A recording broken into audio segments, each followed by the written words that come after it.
کو جمع کیا،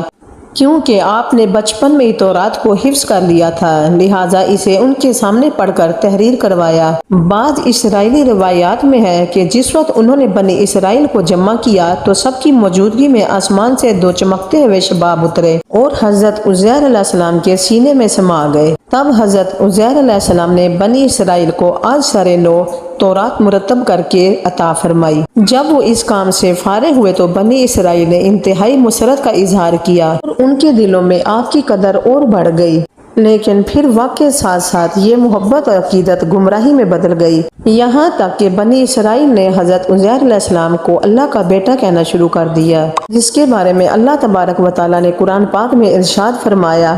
اور یہود کہتے ہیں کہ عزیر اللہ کے بیٹے ہیں اور عیسائی کہتے ہیں کہ مسیح اللہ کے بیٹے ہیں، یہ ان کی منہ کی بات ہے۔ پہلے کافر بھی اسی طرح کی باتیں کیا کرتے تھے، یہ بھی انہی کی نقل کرتے